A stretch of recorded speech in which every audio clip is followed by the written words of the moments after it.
now have almost 1,800 members getting our emails, and we have Wow. really a high open rate, like over 50%, and which is Oh, that's huge in amazing. this industry, I guess. Yeah, Oh, it's people huge. who open it and then we just try to make actions as simple and quick and easy as possible. So we do the homework so women can just say, hey, I've got, 20 minutes. What can I do? And there's a lot of things that can be done from your computer, just to send your thoughts to a senator or to a school board, or, we just give them the link so that they can make their voice heard, or we tell them about events coming up so they can connect. That's a big part of what we do, is we really want to connect patriot women and men. We're getting so many men who are joining our emails, which is great. So we've decided to just we're really by women for Arizona. So any women, any men, anybody who wants to just be a part of the mission of reviving American freedoms and foundational principles, that's what we're about. And gosh, I read this just real quick, read this article in the Spectator recently, highlighting how really the new conservatism is American revivalism. And I love that, because conservatism has kind of become a sort of a defensive posture, saying no to this encroachment going on in the left, it's just assaulting our country. But really, we've seen more and more with Trump and Ted Cruz and Ron DeSantis and people who are saying, no, we need to revive Americanism. And that's proactive, that's offense. And, that's worth getting excited about. And that's what I think is driving the movement that we're seeing in all these groups of tons of people who come on your show, Michele. So I like that. Agree. I'm going to go with that now. Yeah, I agree. But here's the thing. Isn't it crazy that we actually have to revive what this country was built on, foundation, the fundamentals of what the founders put it together, that we were like, well, we have to revive it because we've gone so far off in another direction, which is the opposite of what most of the people that you would think that have some common sense and some critical thinking that they've lived and supported their whole lives, and all of a sudden now we turn around and it's just the opposite. It's literally like a Twilight Zone. It is, and it has happened so fast, because the Biden Nazi regime has only been in there 247 days. And look at all the damage that's done, that we have to create groups like yours that in order to fight back, order to just bring common sense back into the world. But I want to make sure we give them some updates about Arizona and the schools and the mandates, because last month the Catholic Church was attacking Brophy and forcing kids to wear masks, and then they have the whole "you've got to be quarantined" scandal when anytime that somebody was sick in the school, and then they just pick random kids out that weren't sick and say, you got to go home for 2 weeks, and by the way, we're not going to send you with any homework, so you just have to, I guess, sit there and watch television. I'm not quite sure. So give us an update on what's going on. It blew my mind, it's been the conversation we had last night. As far as the Brophy situation, which we've been involved in helping them, it has been crazy. They've been bullying the parents and the kids. They had even spoken to private phone calls to their scholarship kids, who are 95% of them are Hispanic, and they're on full scholarship, and they're telling them, we have a lot of kids in line to take your spot if you're not willing to get vaccinated.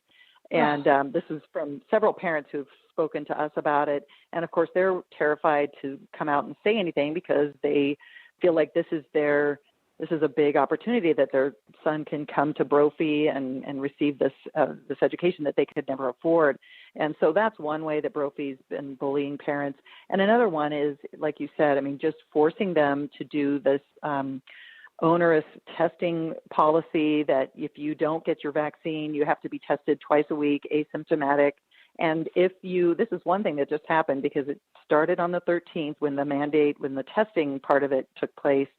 And they had an on-campus free testing thing that we didn't want to, a lot of us parents did not want to take part in, because it implied that we had to approve their policy if we accepted their on-site free testing. So we developed our own separate, went to a lot of work. The Brophy Concerned Parents Group went to a lot of group to get Premier Labs, which was a great lab company, who made it so convenient for us. 24/7, our kids could go there and do a spit test and get the the results back in time to submit them in the Brophy online thing. So we did, but you had to get your test result in by 5 o'clock, or they had no, there was just no leeway on that. In fact, there were a couple parents who just missed the deadline because of the parent was on a business meeting or whatever.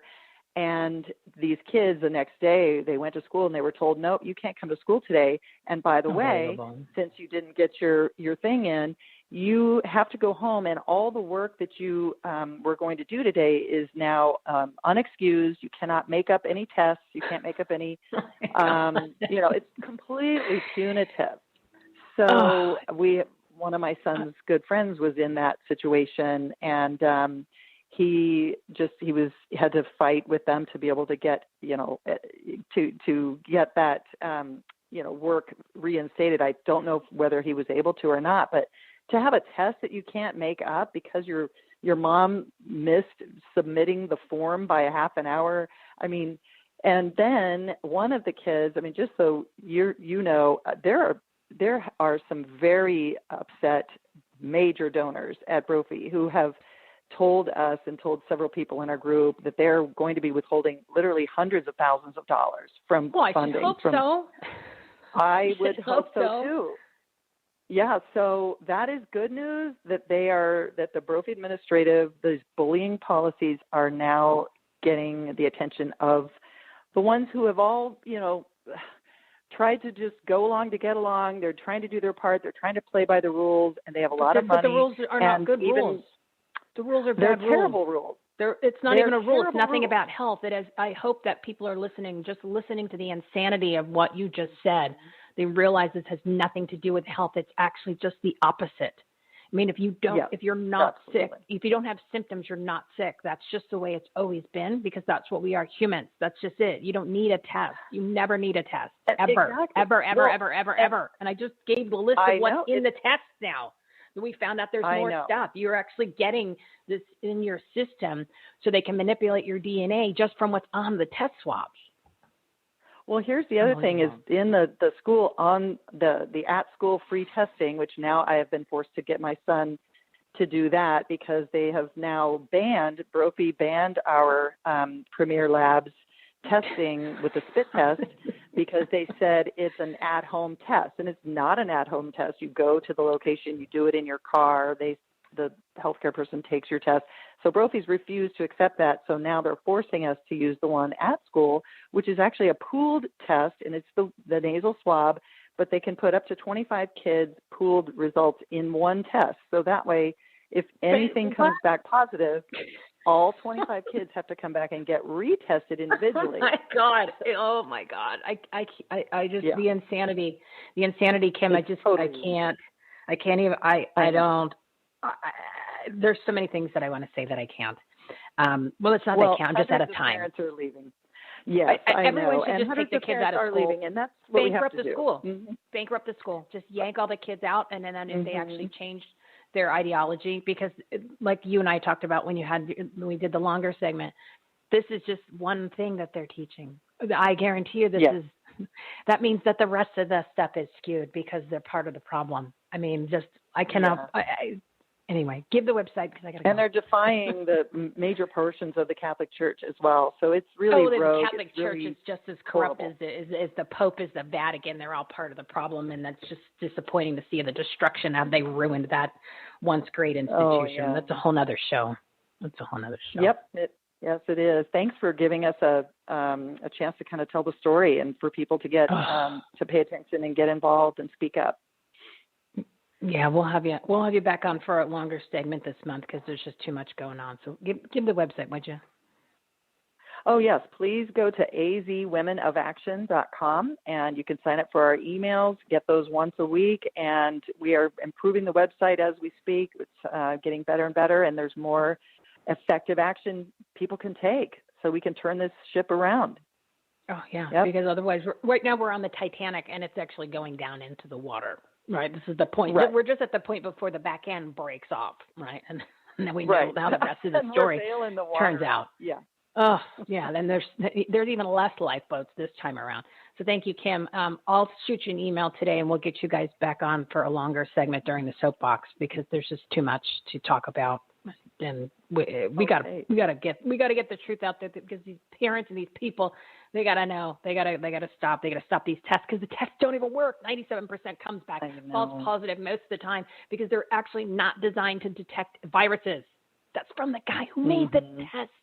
And he's dead. Yeah. Did you know that he's no longer here and he's a young guy?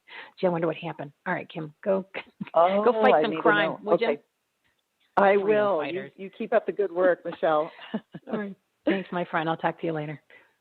Okay. Thanks. All right. I'm sorry, guys. I was just we're delayed. She got me on the Arizona train, and that's just insane. I know we keep trying to get you to listen, get you to share this information with your friends and your family. It's important. It is important because it's literally getting crazier. It is getting crazier. And once you realize what it has to do with the agenda and it's getting crazier, you'll actually notice it. Even it'll become more obvious. That's all we're trying to do. Just wake you guys up so you can basically at this point save your life. All right. So I'm behind schedule. I'm going to try to make it up. So my next guest is a new partner, Dr. Rick Chromey. He is a cultural historian, leadership imaginer. Ooh, I like that. Imaginer. And I was writing this and I kept pronouncing it multiple times in my head yesterday and I screwed it up today. So I apologize. Inspirational edu trainer and founder of MANNA, a nonprofit that serves churches, Christians, schools. Oh, we need that. Faith-based organizations. Yeah, they need a wake-up call with affordable, inspirational, and empowering resources, training, and consultations. Sounds like the timing is perfect. So we've got to weed out the churches and the groups and the faith-based organizations that aren't following what they need to be. Audience, big round of applause. Rick, welcome. Sorry for the delay. I got fired. I get a little in fuego when we start talking about this insanity, and of course, it's here right in my backyard. You were fired up, Michele. That was impressive. I was listening in and thinking, wow, okay. Oh, I was being kind. There's some, that's because I think that we're just getting exhausted at this point because we just keep talking about all this stuff, and you've been doing it too. And you've been listening and paying attention to experts and common sense people and, watching all of these great events that take place all over the country. This past weekend was Clay Clark's event in Colorado Springs, and I learned so much more because they're finding more things out. And then you've got all these people are coming together worldwide, or they have another coalition now where it's got like 35 different groups that have come together that are sharing information and trying to get the truth out there about what's going on, from the fake fear to and I'll segue into you, from the spiritual side, from the pastors, the fake pastors, and all that. It's been very eye-opening for the ones that have chosen to be awake. Let's just leave it at that. Yeah, well, I'm actually a cultural historian. That's how I've been trained. My doctorate work was in semiotics, the study of cultural signs. I'm kind of a weather forecaster for culture. And so I've been studying this one pretty heavily in the last couple of years. And it's interesting, Michele, as we look at this, how the comparisons to the decline of the great Roman Empire is what we're mirroring right now in America today. Oh, yeah, it's like spitting image, except we have a lot more to lose at this point. Yeah, well, and probably the biggest difference is that we were founded as a Christian nation, a nation that was designed and purposely constituted to be a religious moral culture. John Adams once said that when we stop being a moral religious culture, we will lose our country. And it seems to be that's the case right now. Well, and I think that is interesting that he made that association, right, between the two. And we had taken our eye off the ball about moving away so much from religion because we were just focused on, life and family. And obviously we took our eye off the community too. But it really stemmed from the fact that they've been moving us away. Society has, politics has, the narrative has, moving us away from God for decades. And, it's, you reap what you sow, right? And it's just a matter of time where it gets to the point where it's lost, right? I mean, we're trying to get it back now. Right. Some people aren't going to be able to come back around. But then again, now you've got this whole other movement. You're throwing in the COVID-19, the vaccines. I mean, that's just it's all in the Bible, though. Do you want to comment on that for those who are just starting to tune in and we haven't picked up the Bible and read it in a while? But it's literally, it's already telling you everything's in there. You just got to read it. Well, and that's maybe, again, I'm a historian. I'm not just a cultural historian, but I'm a biblical historian, and part of my specialty is early church history. And it's interesting, Michele, that, a lot of times we do tend to read the book of Revelation and other prophetic type of passages through the lens of our newspapers, our internet pages, and the news feeds that we get. But it's interesting to me that we've been through these before. I mean, just about every generation in the Middle Ages, they thought they were at the end of time, and many of the New Testament writers thought it was their generation. It was, it was going to happen. John talked about in 1 John that this is not just the last day; it's the last hour. So, we have to be careful in how we interpret these things. But certainly, there are some interesting similarities and just prophetic signs out there. Well, this time that there's a lot more nefarious characters involved, there's another agenda. I mean, if you had a disease that was penetrating the country or the planet, it wasn't manufactured. It might have been, some of the methods for preventing it or fighting against it might have been a little bit part of a political, or I don't want to say political, but part of a bigger scheme, right? But this time it's bigger. I mean, we already know enough about the Great Reset, and now we know it's in them. I mean, we created this. The Chinese did. They just kind of put the finishing touches on it because we were not able to do some of the putting the bow on it, putting the bow on the present because we weren't allowed to, meaning the scientific community. But we made this. This is all part of DARPA, which is our Defense Department. So that's not new. But when you have all those forces working together for evil, and they're all coming together at the same time. I mean, just look at the economy, look at the shortages in the supply chain, and all that is by design, and that's all done on purpose. None of that is because we're just short on the microchips, or we're short all of a sudden on the farming supplies. No. So I mean, you've just got it's the climax of everything evil in every single category is just coming to a head. And so it's hard to keep a positive mindset when you want to look at really what's going on.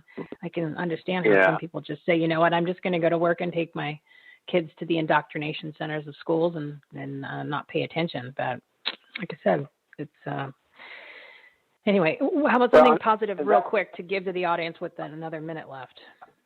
I think that's where the church has to be stepping up to the plate.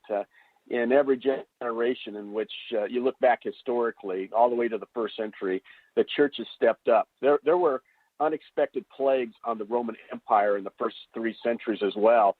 It was Christians who stayed around and doctored and helped heal and even bury the dead from those plagues. And I think even now more than ever, the church needs to step up and be the church. We've acted like the church, but we've not been the church for a long time. And we've been kind of I call it churchianity today rather than Christianity. We need authentic Christians today, authentic Christianity. And it's not going to happen in boxes in the corners of neighborhoods. It's going to happen. It's going to happen in neighborhoods. It's going to happen in social spaces outside the box. And that's where we need to go.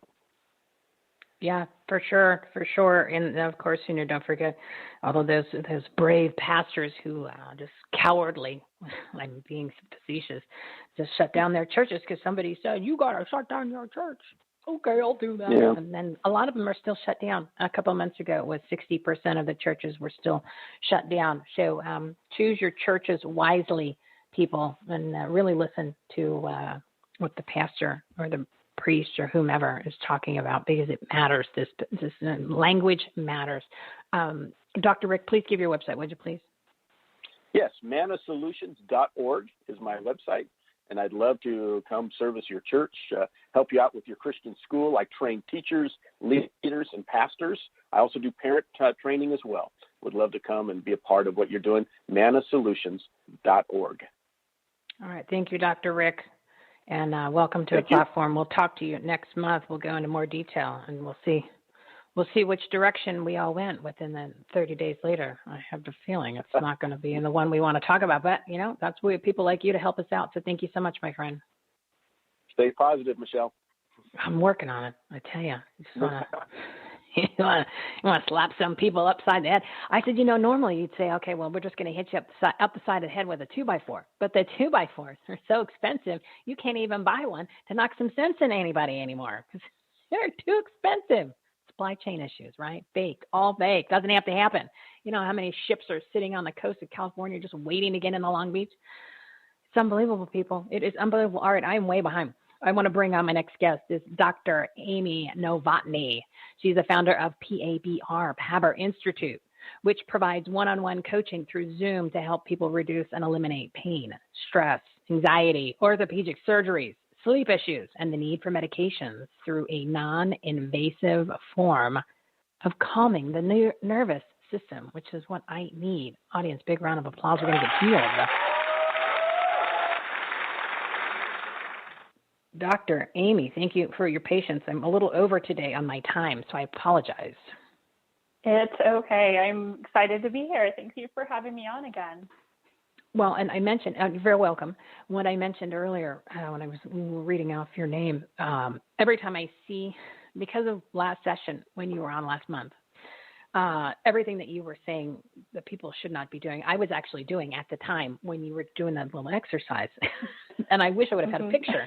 Because it was literally like the don't picture on any type of poster that you ever see, like literally. And as you were saying it, I was correcting it. So anytime I see your name, which it comes up often because we're in contact and you're on the platform and all that, it's like somebody, like when you're in school and they say sit up, and they, sometimes they, back then they can hit you. They would hit you with a little stick or something, and they say sit up and watch your posture. And you're like breathe better. And every time I see your name, it's like on command. So I guess that's a good thing. So explain a little bit about why it makes you so unique, and for those who didn't listen last time, why I think that I'm kind of crazy right now. Sure, absolutely. So we often think pain is we did something wrong, but I change the way people look at pain and say, okay, pain is a signal from your body to your brain that something is out of position, something is off, and it very often is related to that fight or flight nervous system that causes muscles to behave abnormally, which causes us to get out of position in our body. And this goes for a whole slew of issues. It can be bone-on-bone arthritis, where people are taught, oh, you have arthritic indications on your x-ray, that's the cause of your pain. It can be an acute injury, like let's say I tripped and I landed on my knee, it swelled up. All of these, there is this commonality of fight or flight, that response kicking in muscles that go and guard us. And often, because we live in this society where we're on high alert and ramped up, often that guarded neuroprotective response is basically overkill, or we're not aware of it happening. And so I work with people to calm that down so their body frees up all over again. So it kind of goes back to all of this really can be simple. The body is an amazing device. Let's just call it that. It's an amazing creation where we've got an immune system. Well, if we treat it right, it's pretty damn strong, right? And it's amazing.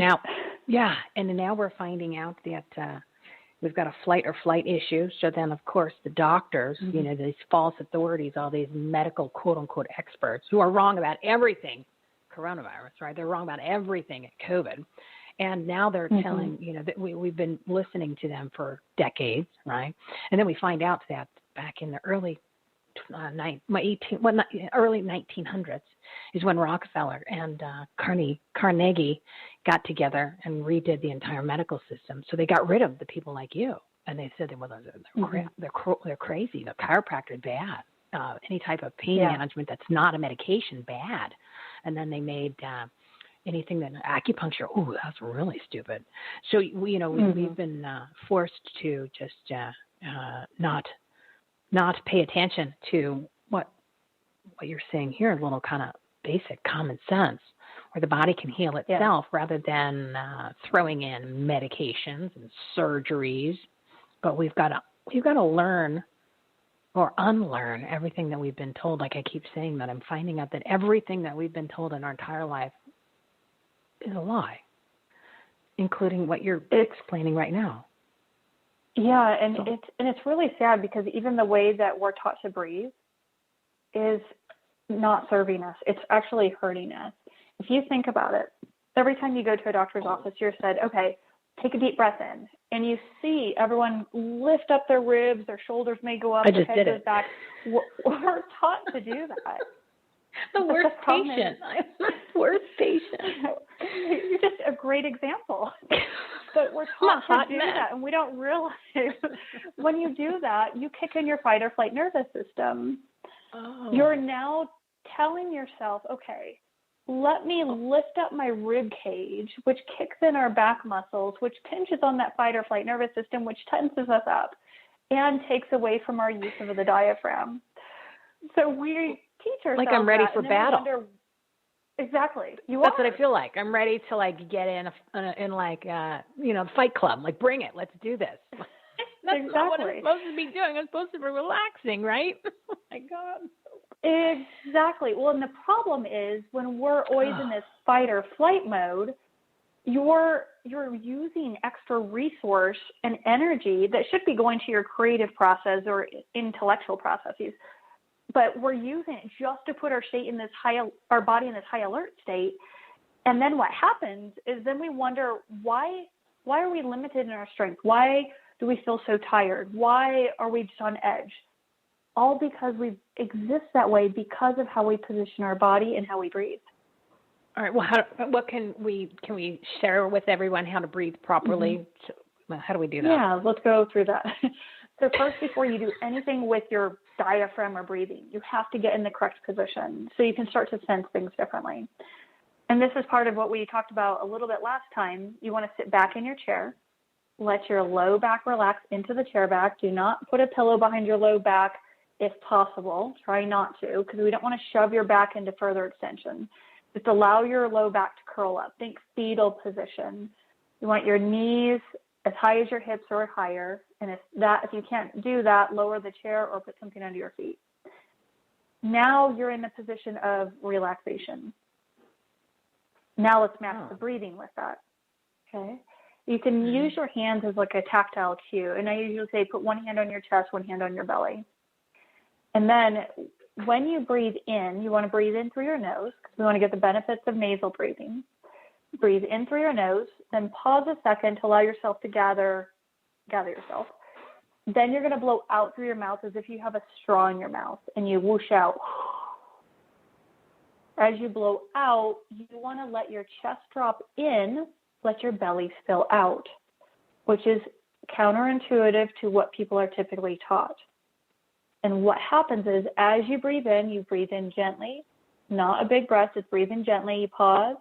Then you blow out, allowing your chest to drop in, your belly to spill out. And as you hold your breath, your diaphragm's reforming. Now, as you let your belly come out, that gives your rib cage permission to drop. That allows you to create space for your neck and your shoulders, allows your muscles to let go. It's a calming influence. Far too often when we're blowing out, which in nature is a calming part of the breath cycle, when we're sucking in, we're going against that parasympathetic calming response. So now we're kind of battle mode. Who's going to win? You sucking your gut up or your diaphragm? And most often, you sucking